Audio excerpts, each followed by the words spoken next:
If you or someone you know hears a ringing in their ears that nobody else can hear, chances are it's tinnitus. It's a condition that affects nearly 50 million Americans.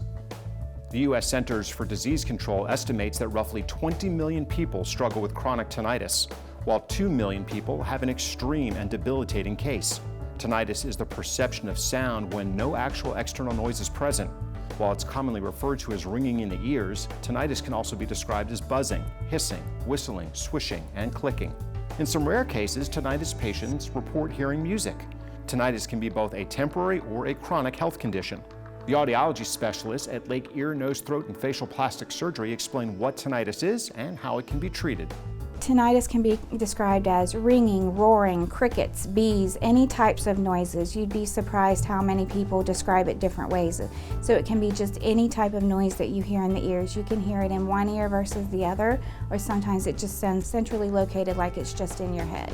Tinnitus is usually in correlation to nerve damage, so we can't fix the nerve, so we can't make it go away. But there are ways to mask it with hearing aids so it's not as dominant for you.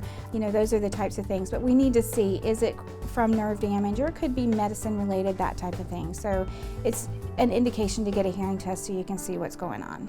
Tinnitus can develop over time, and not everybody that has nerve damage has tinnitus. It's just, you know, luck of the draw. Some people have it, some people don't. If you have a sudden impact loss like that, you can have the ringing or the roaring or high-pitched noises, and then as that recovers, it will go away.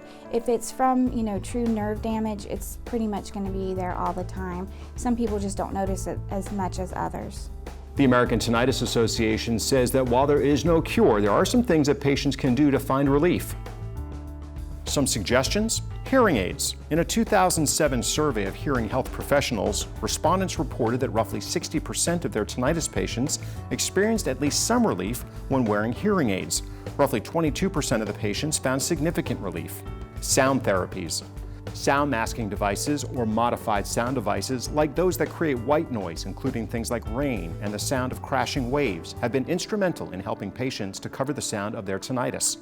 Behavioral therapies. Patients report that learning emotional coping techniques has helped them to cope with the stress and the negative impact of tinnitus. For information on the hearing aid and audiology services available at Lake Ear, Nose, Throat, and Facial Plastic Surgery, please click on the Tinnitus Trouble story link on our homepage at yourhometownhealth.com.